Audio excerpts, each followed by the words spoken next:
အားလုံးပဲမင်္ဂလာပါကျွန်တော်ကတော့တင်ဆက်သူဂျိုးပဲဖြစ်ပါတယ်ကျွန်တော်တို့ရဲ့ Ghost Cat Channel လေးကနေပြီးတော့တငယ်ချင်းတို့အားလုံးကိုပြန်လည်ကြိုဆိုလိုက်ပါတယ်ငါတို့ကဒီအိမ်ကြီးကိုစိတ်ဝင်စားနေရလားဘာတွေများတီးထားလို့လဲတရေချောက်တယ်ဆိုလို့ကျွန်တော်တို့ကတရေမချောက်တတ်တော့စိတ်ဝင်စားပြီးဝင်ကြည့်ကြလို့ပါတခြားတော့ဘာမှမတီးထားပါဘူးဦးလေးပြောရရင်တော့ဇလန်ကအဆုံးပဲမင်းတို့လိုလူငယ်တစုလည်းပြီးခဲ့တဲ့နှစ်ကမှဝင်တွားကြည့်ပြီးတော့စိတ်မကောင်းစရာတွေကြုံလိုက်ရတယ်ရဲ့တော့မကြည့်ကြနဲ့ကွာငါသိတဲ့လောက်မင်းတို့ကိုပြောပြမယ်နားထောင်ပြီးကျင်တတ်ကြပေါ့နောက်ထပ်စိတ်မကောင်းဖြစ်စရာတွေထပ်မကြုံကျင်တော့လို့ပါကွာထိုလူကတော့အနီးနားကလက်ဖက်ရည်ဆိုင်ပိုင်ရှင်ဦးမြင့်ဝင်းဖြစ်ပါတယ်အဲ့ဒီထဲမှာတကယ်ကိုလူမတိတူမတိဖြစ်ခဲ့တဲ့ဖြစ်ရဆိုးကြီးတစ်ခုရှိတယ်လို့ငါကြားဘူးတယ်ငါတော်တို့နဲ့နီးစပ်တဲ့လူတွေရှိရပဲကြားခဲ့ရတာငါဆိုအခုဒီအဲ့ဒီနားကဖြတ်ရင်ကြောက်ကြောက်လန့်လန့်နဲ့ဖြတ်နေရတော့မယ်အဲ့ဒီခြံကြီးကမင်းတို့မြင်တဲ့အတိုင်းပဲလမ်းရဲ့အဆုံးမှာချောင်ကြကြကြီးရှိနေတာအိမ်ကြီးကလည်းနှစ်ထပ်အိမ်အိုကြီးကွာတစ်ပင်တွေကလည်းအုပ်ဆိုင်နေတာပဲလွန်ခဲ့တဲ့10စုနှစ်တခုလောက်ကအဲ့ဒီအိမ်မှာမိသားစုတစုပြောင်းလာတယ်တဲ့လင်မယားနှစ်ယောက်နဲ့တမီးလေးတစ်ယောက်ပါတာပေါ့သူတို့ကတော်တော်လေးတော့ချမ်းသာပုံရတယ်ဒါပေမဲ့ဘယ်သူမှတော့စကားမပြောကြဘူးအများအားဖြင့်တကားကိုအလုံးပိတ်ပြီးနေကြတာတဲ့ဒါပေမဲ့ထူးဆန်းတာကအဲ့ဒီအိမ်ကညဘက်ဆိုလို့ရှိရင်ဒုံနဲ့တခုခုကိုထုရိုက်နေတဲ့အတန်မျိုးတွေခဏခဏကြားရတယ်တဲ့အိမ်ကြီးသားချင်းတွေကတော့အိမ်ပြနေတာပဲထင်ကြတာပေါ့ကွာတရက်တော့အဲ့ဒီအိမ်ကအိမ်ကူမလေးကတွေးယူတွေးတန်းနဲ့ခြံထဲကနေအော်ဟစ်ပြီးပြေးထွက်လာတယ်သူပြောပြတာကတော့ကွာတကယ်ကိုရင်တုံစရာပဲအိမ်ရှင်ဖြစ်တဲ့အမျိုးသားကညဘက်ဆိုရင်ပုံမှန်မဟုတ်တော့ဘူးတဲ့မျက်လုံးတွေကလည်းနေရဲပြီးတော့လက်ထက်မှာဓမ္မကြီးတစ်လက်ကိုကင်ပြီးအိမ်ထဲမှာဟိုပြေးဒီပြေးလှုပ်နေတာတဲ့အဲ့ဒီညအိမ်ကူမလေးကရေစာလို့မိဖို့ကြောင့်နဲ့ဆင်းလာတာအဲ့ခန်းလင်မှာအိမ်ရှင်မဖြစ်သူကတွေးရညမှာလဲနေတာကိုမြင်လိုက်ရတယ်တဲ့အိမ်ရှင်အမျိုးသားကဘေးမှာထိုင်ပြီးတော့သူ့မိန်းမရဲ့အသားတွေကိုတစစီလေးဖြတ်ပြီးတော့ပကံနဲ့ထည့်နေတာတဲ့ပါဇက်ကလည်းတမီးလေးအတွက်ဆိုပြီးတော့တူတူလေးရေရွတ်နေတယ်တဲ့အိမ်ကူမလေးပြေးထွက်လာပြီးတော့ရဲတွေရောက်သွားတဲ့အချိန်မှာတော့အချိန်တွေကပိုဆိုးသွားတယ်ဆိုတာသိလိုက်ရတယ်ကွာအိမ်အပေါ်ဓာတ်ကတမီးလေးရဲ့အခန်းထဲမှာတမီးလေးကလည်းအတက်မရှိတော့ဘူးဒါပေမဲ့ကလေးမလေးကလောလောလတ်လတ်တိတ်ဆုံးထားတဲ့ပုံစံမဟုတ်ပဲနဲ့ကွာလုံနေတဲ့လပိုင်းလောက်ကလေးကတိတ်ဆုံးထားတဲ့ပုံစံမျိုး6ကပ်ပြီးတော့အရိုးချောက်တွေပဲကျန်နေတာအဲ့ဒီအဖေဖြစ်သူကသူ့တမီးလေးတည်သွားတာကိုလက်မခံနိုင်မဲနဲ့စိတ်တစားဖြစ်ပြီးတော့တမီးလေးကိုအစာကျွေးဖို့ဆိုတဲ့စိတ်နဲ့သူ့မိန်းမကိုတတ်လိုက်တာပဲထင်တာပေါ့အဲ့ဒီနောက်ပိုင်းအဲ့ဒီအိမ်ကြီးကလူတူမနေတော့ဘဲနဲ့ပြစ်ထားလိုက်တာအခုချိန်အထိပဲဒါပေမဲ့အဲ့ဒီနားကဖြတ်သွားတဲ့လူတွေပြောတာကတော့ညစ်နေတဲ့အခါကျရင်အိမ်ပေါ်ကဗရင်ပေါက်ကနေကောင်းမလေးတယောက်ကလမ်းမဘက်ကိုစိုက်ကြည့်နေတာကိုမြင်ရတယ်တဲ့တခါတလေကြာရင်လဲအတားဆင်းတဲ့အတန်လိုမျိုးတောက်နဲ့အတန်ကြီးဟာချန်ပီယံထိပြန့်လွင့်လာတတ်တယ်လို့လည်းပြောကြတယ်တကယ်တော့ရက်ွက်တဲ့ဟိုဒီပြန်ကြရတာအဲ့ဒီအမျိုးသားကဖောက်ပြန်လာတဲ့သူနဲ့ဖောက်ပြန်တဲ့မရင်ငယ်ကသူ့ကိုမရွေးပဲမိမကြီးစီကိုပြန်သွားလို့ဆိုပြီးအခုလိုဖြစ်အောင်အောက်လန်းကြီးနဲ့လှုပ်လိုက်တာလို့လည်းပြောကြတယ်တခါတလေကြာရင်အဲ့ဒီအိမ်ကြီးကိုမရင်ငယ်မလာကြည့်ပြီးတော့ရင်မောဟားတိုက်ပြီးတော့ပြန်သွားတတ်တယ်လို့လည်းပြောကြတယ်အဲ့ဒီအိမ်ကြီးရဲ့အခုလက်ရှိအခြေအနေကပိုးတောင်ရင်လေးဖို့ကောင်းနေတယ်အခုဆိုအဲ့ဒီအိမ်ကြီးကရက်ွက်ထံမှာချိန်စာတဲ့အိမ်ကြီးလို့တော့မှပြောစမှတ်တွင်နေတာကွာချန်စီယိုကတန်တိုင်းတွေဆိုတာလဲတန်ကြီးတွေတက်ပြီးတော့ဂျိုးကြပင်တွေနွယ်ပင်တွေကအိမ်တအိမ်လုံးကိုဝါမျိုးထားသလိုပဲကွာအဝေးကကြည့်မယ်ဆိုရင်တော့အိမ်ကြီးကစစိမ့်ပုတ်အရောင်ကြီးပေါက်နေတာပေါ့ကွာလမ်းမဘက်ကနေကြည့်ရင်အိမ်ရှိကတရက်ပင်အိုအေးရလက်ညှိုးကြီးတွေလိုမျိုးပဲကွေးကောက်နေတာမြင်ရလိမ့်မယ်အခုချိန်မင်းတို့တွားကြည့်ရင်လေမြင်ရင်လန့်စရာကြီးဖြစ်နေမှာပဲဒီကြားထဲမှာထူးဆန်းတာတစ်ခုကအဲ့အိမ်ကိုဝယ်မဲ့လူတွေဖြတ်ပြီးတော့တိုက်အစ်စောက်မဲ့လူတွေခဏပေါ်ဘူးတယ်ဟာဒါပေမဲ့ဘယ်သူမှအောင်မြင်မလုပ်နိုင်ကြဘူးလွန်ခဲ့တဲ့နှစ်လောက်ကစောက်လို့ရေးကုမ္ပဏီတစ်ခုကအဲ့ဒီခြံကိုဝယ်ပြီးတော့မြေကြီးကိုစူးစမ်းနေတယ်ဒါပေမဲ့မြေတူးဆက်မောင်းတဲ့လူကအကြောင်းပြချက်မရှိဘဲနဲ့ဆက်ရအောက်ကိုရောက်သွားပြီးတော့ဒဏ်ရာပြင်းထန်ရသွားတယ်အဲ့ဒါကြောင့်ပဲသူတို့စောက်လက်စားလုပ်ငန်းတွေအကုန်လုံးကိုရပ်တန့်လိုက်ရတယ်ကွာရက်ွက်ထဲကလူကြီးတွေပြောကြတာကတော့ အဲ့ဒီအိမ်ကြီးကလူအစ်စ်ကိုလက်မခံဘူးလို့ပြောကြတာပဲညဘက်12နာရီကျော်လို့အဲ့ဒီခြံသားကိုမားရောက်မိရင်အိမ်ရှိကခြံတကားကြီးကတော့ခတ်ထားတာတောင်မှသူ့အလိုလိုကြွေကနေပွင့်လာတတ်တယ်ပြီးတော့အိမ်ထဲကနေကလေးမလေးတယောက်ကရဲနေတဲ့အတန်နဲ့အတူမေမေတမီးပိုက်စားတယ်ဆိုတဲ့အတန်တိုးတိုးလေးကိုလည်းကြားရတယ်လို့အဲ့အနီးနားခြံဝင်းတွေမှာကင်းဆောင်တဲ့လုံချုံရွေးတွေပြောတာကိုငါကြားဘူးတယ်စိုးဆုံးကဘာလဲသိလားတချို့ညတွေဆိုရင်အဲ့ဒီအိမ်ရှိကဖြတ်သွားရင်းနဲ့လေထုထဲမှာအတားပုံနှံ့လိုမျိုးညီဆိုးဆိုးအနှံ့ကြီးတစ်ခုကရုတ်တရက်ထောင်းကနေထွက်လာတာပဲအဲ့ဒီအချိန်ဆိုရင်တော့အဲ့ဒီနားလူတွေကလဲတောင်မကြည့်ပဲနဲ့ပြန်ပြေးကြတော့တာပဲကွာငါဆိုလည်းအဲ့ဒီနားကိုရောင်းလို့တော့မသွားဘူးငါတော့ပြောတာကတော့အဲ့ဒီအိမ်ထဲမှာအတက်ခံရတဲ့အိမ်ရှင်မရဲ့ဝိညာဉ်ကအပူဒီသူ့တမီးလေးကိုစောင့်ရှောက်ရင်းနဲ့အိမ်ထဲကမထွက်ဘဲနဲ့ရှိနေတော့မဲတဲ့အိမ်ကြီးကတော့အပြင်မန်းကကြည့်ရင်ဟောင်းနှွမ်းနေပြီမဲ့အထဲမှာတော့အချိန်တွေကရက်တန့်နေသလိုပဲလို့ဆိုကြတယ်ပြီးခဲ့တဲ့နှစ်တုန်းကလည်းအဲ့ဒီအိမ်ထဲကိုတိတ်တဆိတ်ဝင်စုံစမ်းကြည့်ခဲ့တဲ့လူငယ်တစုလည်းရှိရဲခုနကငါပြောခဲ့တဲ့လူငယ်တွေလေသူတို့ထဲကတယောက်ဆိုလို့ရှိရင်ဖုန်းကြီးเจ้าမှာပဲအခုချိန်ထိစေးကူနေရတော့လို့ပြောတယ်လွန်ခဲ့တဲ့တစ်နှစ်လောက်ကဖြစ်မယ်စူးစူးဆန်းဆန်းလှုပ်ချင်တဲ့လူငယ်၄ယောက်ကအဲ့ဒီအိမ်ကြီးရဲ့ကိုဗီဒီယိုရိုက်ကူဖို့ဆိုပြီးတိတ်တဆိတ်ခိုးဝင်ခဲ့ကြတာသူတို့ကခေတ်ပညာတတ်တွေဆိုတော့တရေဆိုတာမရှိပါဘူးဒါတွေကစိတ်ဆွဲတွေပါဆိုပြီးတော့ငါတို့တွေလက်ဖြားနဲ့တောင်မတိုးထိရဲတဲ့အိမ်ကြီးရဲ့ကိုဓာတ်မီကိုစီနဲ့ဝင်ခဲ့ကြတာပေါ့အိမ်ထဲရောက်တော့ဖုန်တွေကထူပိန်းနေတာပဲတဲ့ဒါပေမဲ့သူစမ်းတာက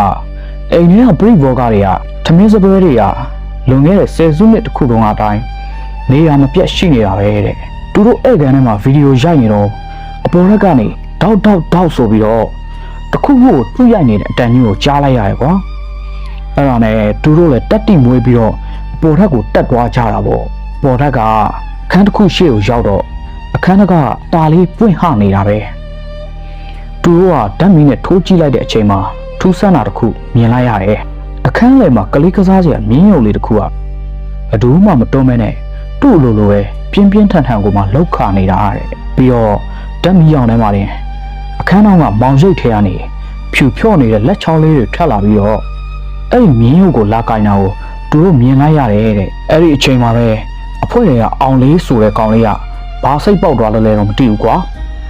ဘယ်သူလဲထွက်ခဲ့စမ်းဆိုပြီးတော့អော်လိုက်တာအဲ့ဒီလိုလဲអော်လိုက်ရောတအိမ်လုံးမှာရှိတဲ့ဗရင်းမောက်မန်တွေအကုန်လုံးကဂုံနဲ့ဂျိုင်းလူတုံခါလာပြီးတော့အေးဆွတ်လေပြင်းကြီးကတစ်ချက်ဝေ့သွားတယ်တဲ့အဲ့ဒီအချိန်မှာပဲပါလာခဲ့တဲ့ကြံတဲ့လူတွေကကြောက်လန့်တကြားနဲ့ပြန်အစင်းပါအောင်လေးကတော့မစင်းမနဲ့အနောက်မှာကြံခဲ့တယ်သူတို့အိမ်ပြင်ရောက်မှတတိထားလို့ပြန်ကြည့်ပြီးတော့အောင်လေးကအိမ်အပေါ်ထဝရန်တာမှာကိုမတ်တက်ရက်နေတာတွေ့လိုက်ရတယ်တဲ့ဒါပေမဲ့သူ့ပုံစံကပုံမှန်မဟုတ်ဘူးဟာဓာတ်မီနဲ့ထိုးကြည့်လိုက်တော့အောင်လေးရဲ့ပခုံးပေါ်မှာသပင်ဖားလျားနဲ့မိန်းကလေးတယောက်ကခွစီးထားပြီးတော့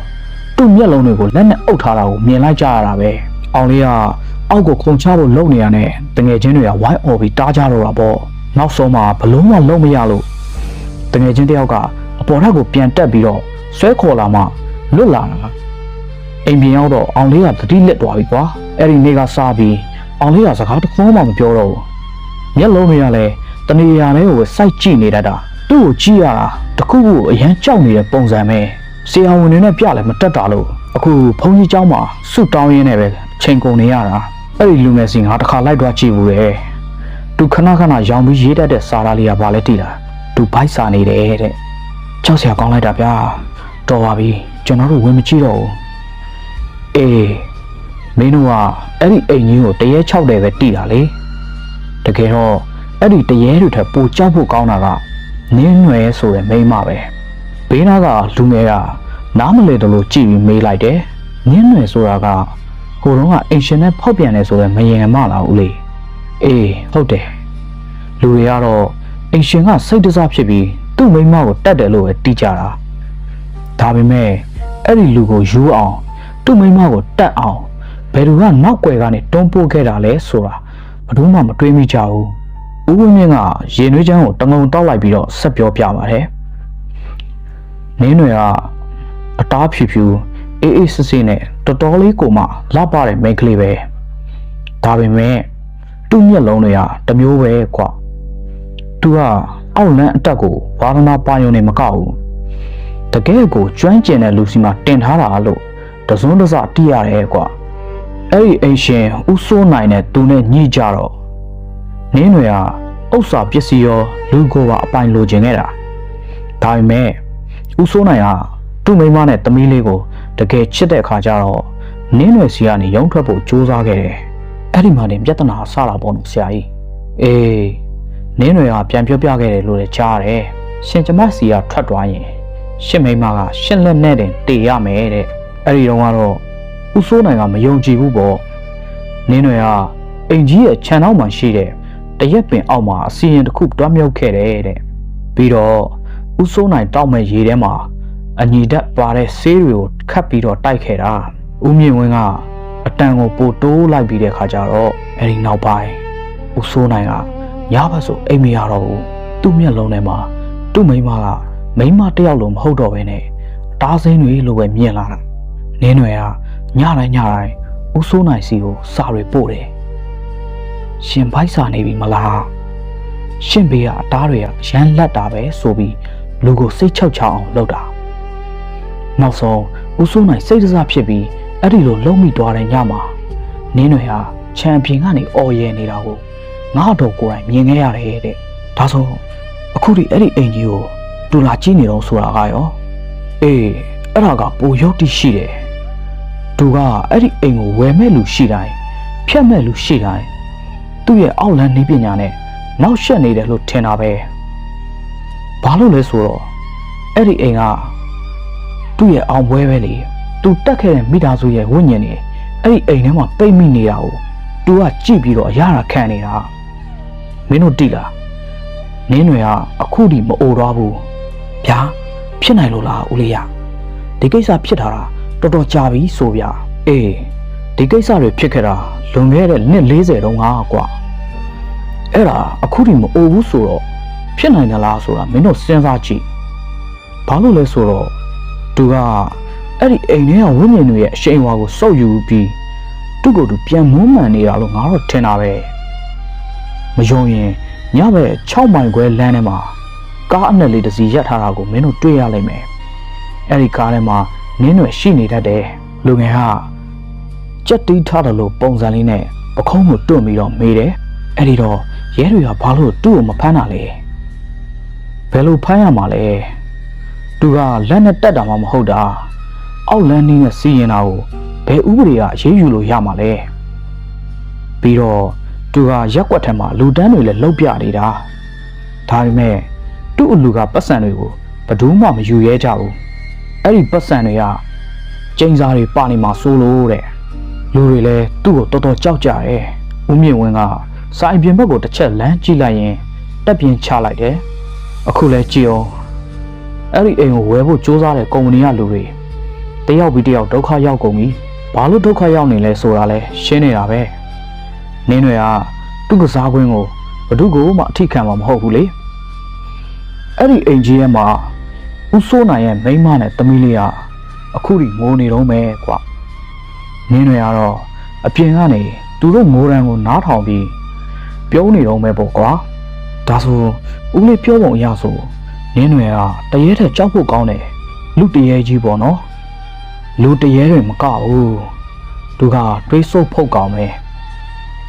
အဲ့ဒီအိမ်ထဲမှာပိတ်မိနေတဲ့ဝိညာဉ်တွေက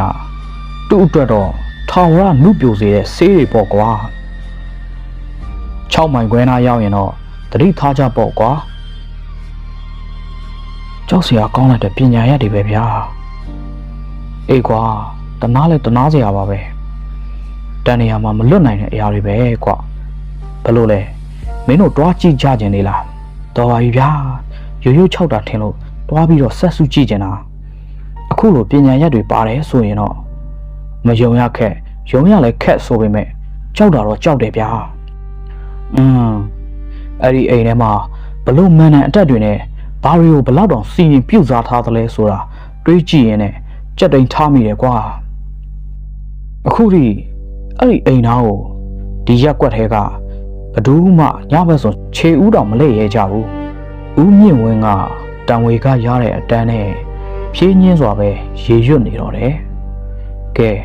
ဇက်လန်လေးကတော့ဒီလောက်ပါပဲနော်ဒါကတကယ်ဖြစ်ပျက်ခဲ့တဲ့ဖြစ်ရမှန်ကိုပြန်ပြီးတင်ဆက်ပေးတာပါ ဒီနေရာမှာတစ်ခုပြောပြချင်တာကလူချင်းဘလောက်ပဲပြဿနာတွေတက်တဲ့အဲ့ဒီပညာရက်တွေနဲ့မဟုတ်မမှန်တဲ့အတတ်ပညာတွေနဲ့တစ်ဖက်သားကိုဒုက္ခရောက်တဲ့အထိစိတ်လိုက်မှန်ပါမလုပ်တင်ဘူးဆိုတာလေးကိုကျွန်တော်တငယ်ချင်းလေးတို့အမှားစကားလေးနဲ့တတိပေးရင်ဒီဖြစ်ရမှန်လေးကိုအဆုံးတက်လိုက်ပါတယ်နော်အခုလိုမျိုးစိတ်ဝင်စားဖို့ကောင်းတဲ့အကြောင်းအရာလေးတွေကိုဆက်ပြီးတော့နားထောင်ကျင်နေတယ်ဆိုရင်ကျွန်တော်တို့ရဲ့ Ghost Cat Channel လေးကို Subscribe နဲ့ Notification Bell လေးနှိပ်ပေးထားကြဖို့မမေ့ကြပါနဲ့နော်အားလုံးပဲ6ချားစရာညချမ်းလေးဖြစ်ကြပါစေနော်